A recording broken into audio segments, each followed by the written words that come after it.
another day out in the garage here working on the LS E36, and I went to AutoZone and I picked up a couple more of the heater hoses that I needed. So between this and the two that I have up on the roof, where's it at? Up on the roof there, that I showed in yesterday's video, I should be able to get the heater hose situation all done. These guys.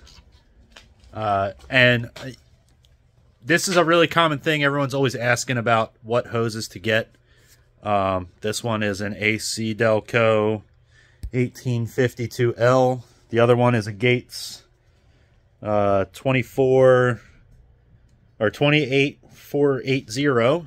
And then I went to Advanced and I got these two, which are both the same. And these two are Dayco and 80406, and they're basically all the same with the molded 90 and then like a long flying lead.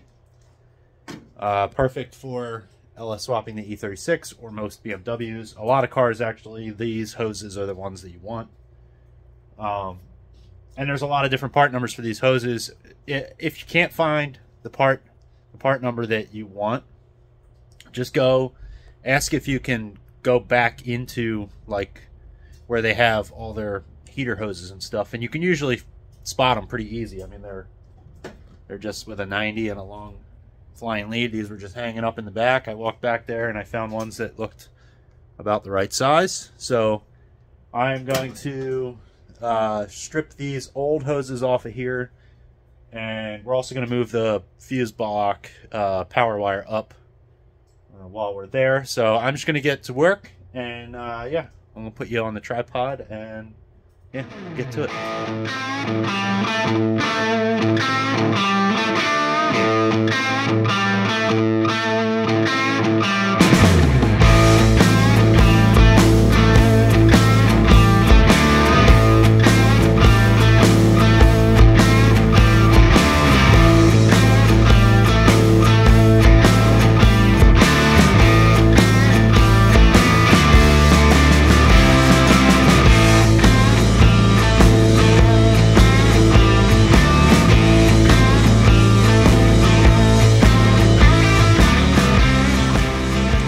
Alright guys, a little mid-work break here. Let me bring in. I put tape over the inlet side on the heads because I feel like I'm going to drop something in there, and I was kind of living dangerously without that. So let me show you what I got done so far. I was just looking around the garage again for the knock sensor harness, and I don't know where that thing went.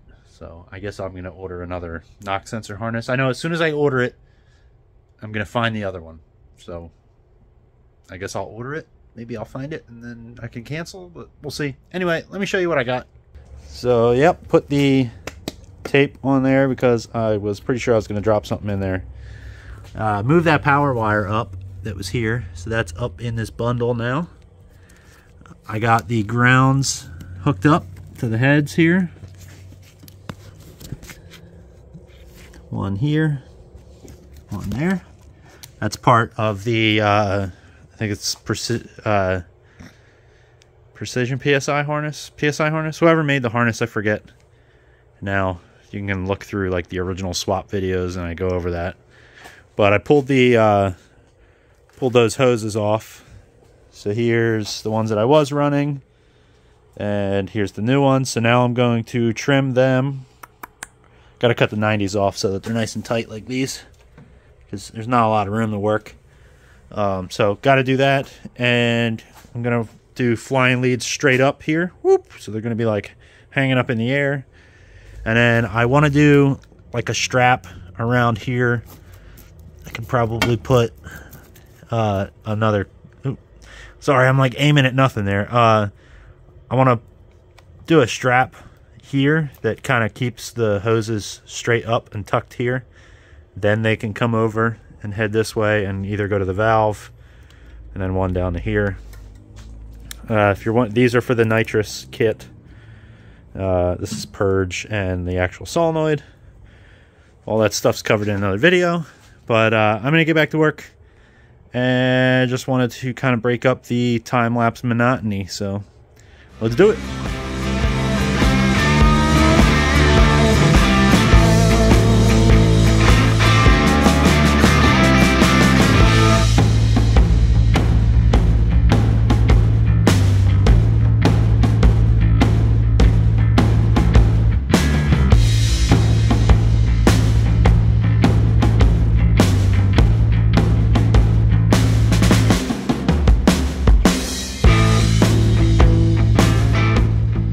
Okay guys, you can really get an idea of how crowded it was back here. Imagine that, all that wiring just kind of jammed in back there. There's really not a lot of room. So right now, what I'm trying to achieve is I want to hold these lines back as far as I can away from the manifold. I want to be able to pull the manifold while leaving these lines secured up here like this. They're going to be kind of secured to that bracket that I made. I didn't make this too long. This is actually going to accommodate the nitrous line is going to come up and fit in here as well. So that'll be pretty much all my hoses and stuff that cross over. I'm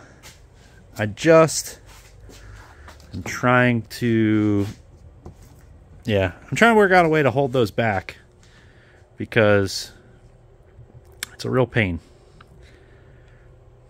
But man, it does look good. And I also have to remember that I'm going to have my catch can line is going to be hooked up there. That's going to go this way though. So yeah, I think I'm going to make a bracket and I'm going to screw it to this to hold these lines kind of where I want them. So I'm going to go ahead and do that now.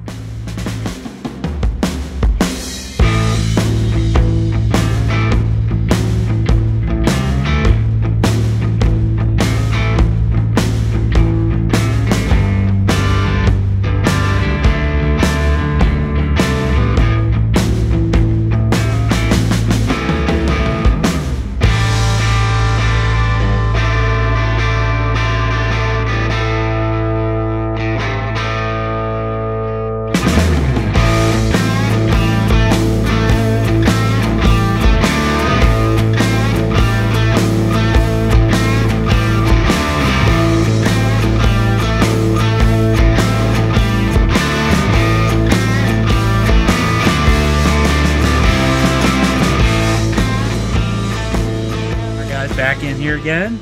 Let me get the tripod out of the way here. This is where you guys usually sit.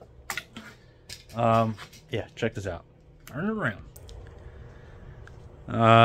So I got this bracket up here, and obviously the hoses are not hooked up, but I like the clearance that I have. It's not putting a crazy kink in the lines. I love it. This is a million times better than it was. And I have, you know, once this is going to kind of be strapped in here, plenty of room over the top here. The only thing is this is like the harness with the fuel injectors and all everything for this side of the engine. So this kind of needs to be here, which is perfect. It's in a really good spot. I might just wire tie it up like that. And then all my injectors and everything can boop, boop, boop, get all plugged in, all that. But I'm liking that a lot, so I'm just going to keep going. These are going to end up, what I'm going to end up doing here is drilling a bunch of little holes. And I'm going to wire tie through these to keep them nice and tidy, like that. So that's going to be nice and neat. And then, like I was saying before, the nitrous line is going to come up, and I saved enough room to where I could put it in that. I saved enough room where I could put it in there if I wanted to, but I'm probably not. Just because, you know, I don't know, maybe I will. But that'll be on there like that. Yeah. So pretty happy with that. I'm going to keep going, and I'm going to finish off the other end of the hoses here. I wonder if I should just do like another bracket on the top that goes over and holds them flat. I mean, I think after a couple heat cycles, these things are going to kind of mold into their shape, so it's not going to really matter. And then this guy, my nitrous line, is going to go right there, like that. So I do like that. I do like adding the nitrous in there. Yeah, so I'm going to finish these off. I have to actually look at a photo that I took to get the routing. I know this big one goes down here, and then these two go to this valve here, but I don't know which one goes where. But I have a picture that I took, so I'll just drop that in right here. And now that we've referenced our picture, I'll go ahead and finish these hoses off. Okay, so I was trying to think how the best way for me to kind of secure these hoses to this brackets are. And this is all temporary because these brackets are going to come back off and get painted. I'm just going to spray paint them black. So, but this is going to be a permanent solution for me, I think. I remember this trick from spark plug wires back in the day. So if I've already given it away for you, then you know the spark plug wire trick, but you need zip ties. So you're going to come around. I'll put those in my mouth so I can talk. You're going to come around and you're just going to loosely wire tie that in place. And you're going to do the same thing over here.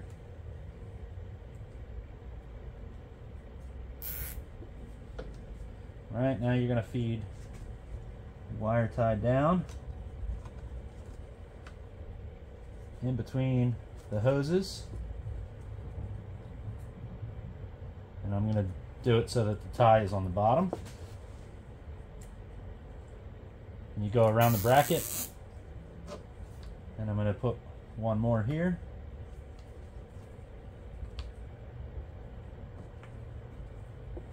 And then down around the bracket, like so.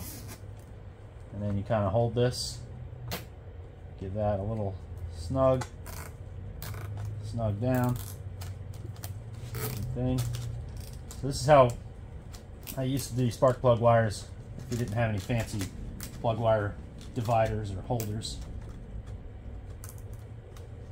And that's how I'm going to do it. So I'm going to do the same thing on the other side. I happen to grab just the right amount of wire ties.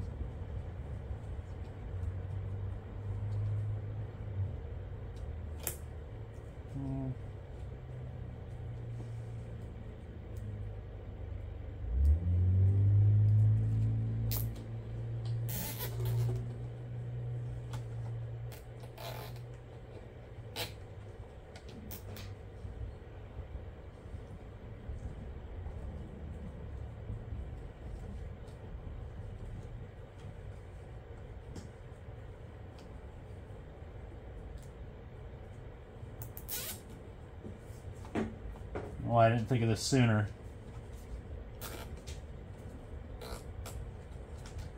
Snug action. But boom. Look at that. Nice. Now we'll trim our wire ties.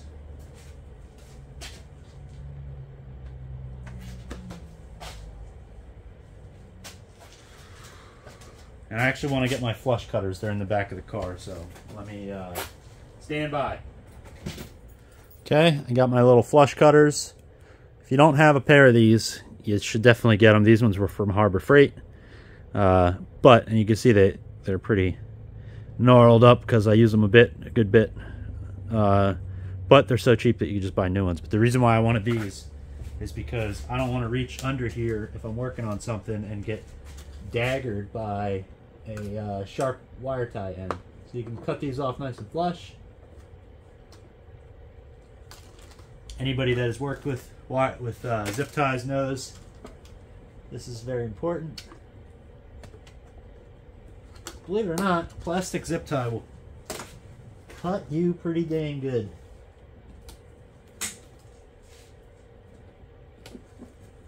But now they're nice flush, no big deal. We can even kind of push them up to the side.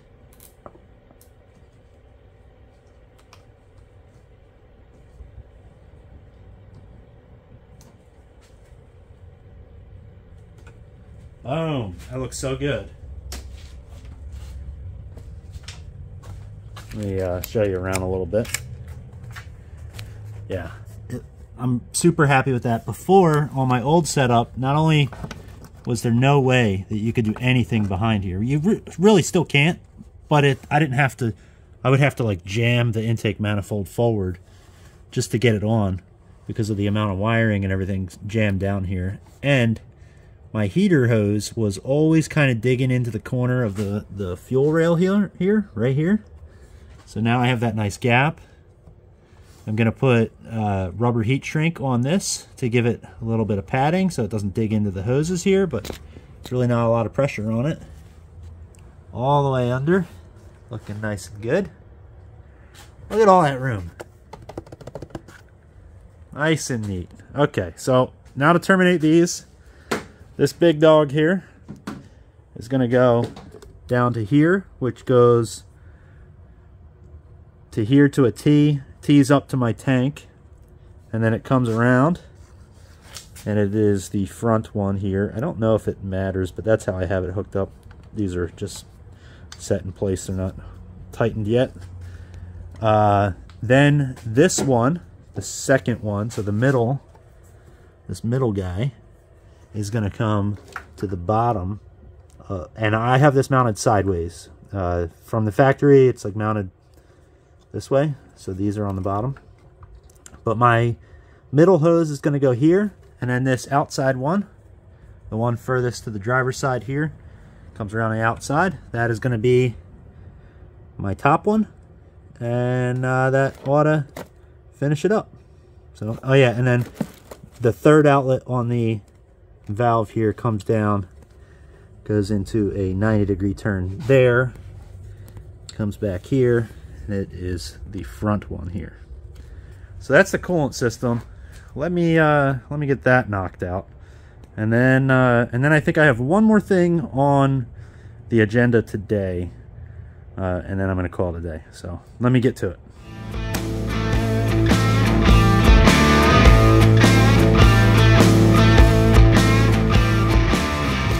Okay guys, the heater lines are finito, all finished. So I do have to get some hose clamps for these two connections here, but I trimmed them and got them in place.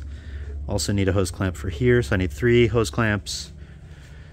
These are good to go, they just need hose clamps tightened on there. This is all the stuff that I didn't use. One whole line that I didn't use, and then these are the old ones and some trimmings. And this is why I need clamps. I was using these really cheap clamps before, and I just don't want to worry about putting these back on, so I'm not going to use those. Going to get some new ones. Super happy with this. I can't express how nice it is to be able to just slide. I mean, this manifold just slid right in place, no problem. Didn't fight me with anything. This wiring bundle here I will strap up, but everything here is going to be on. Everything here is going to get plugged in to the engine, so that's got to be there. This stuff goes down for the O2 sensor and the starter, and then this is the coolant temp sensor for the gauge cluster inside the BMW gauge cluster. So that's why I have a coolant temp here. This is the GM one. This runs to the engine computer, lets the engine computer know what the status of the coolant is, and then that one lets me know in the cockpit if I'm overheating. So that's where I'm at. All done working in the engine bay today. I'm happy with that progress. That was, you know, yet again one of those things that like I needed to do to finish it, and I'm really happy. It looks awesome. It looks really awesome. So now I'm gonna get under the car, and we're gonna put the drive shaft in. I threw a coat of paint on it yesterday. I wiped it down with alcohol and a Scotch-Brite and wiped it off because it was getting really disgusting rusty. It all looked like this, which I guess I could have painted that, but I didn't worry about it. And then I also tacked each one of these studs in place because some of them were spinning in the flange, and it was getting to be a real pain to tighten these down. You had to like get in here with some channel locks and then tighten this. So now they're tacked in place. They can't go anywhere. And yeah, so I'm gonna put the drive shaft in, and then I think that's gonna be it for today. That's like a solid 2-3 hours working on the BMW today. So pretty happy with that. Let me get under the car and get this thing in.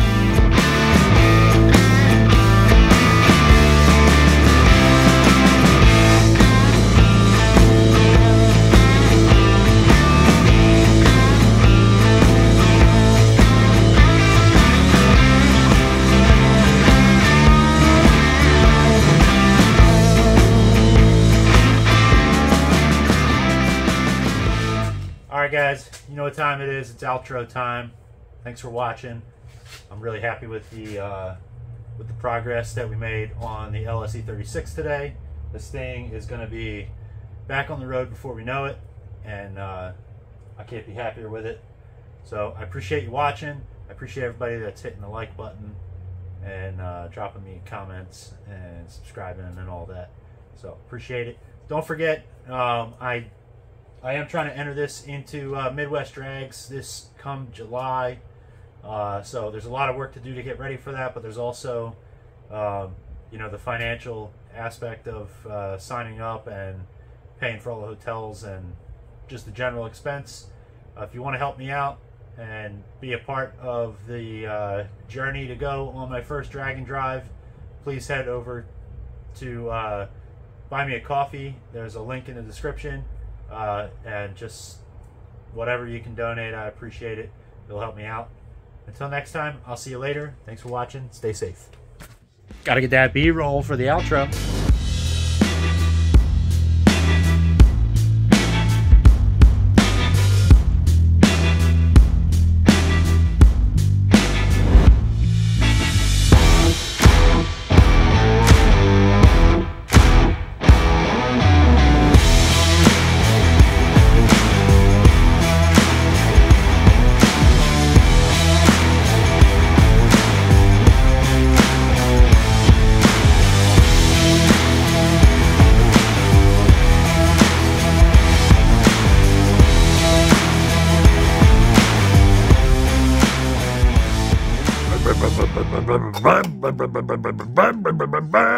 Bye.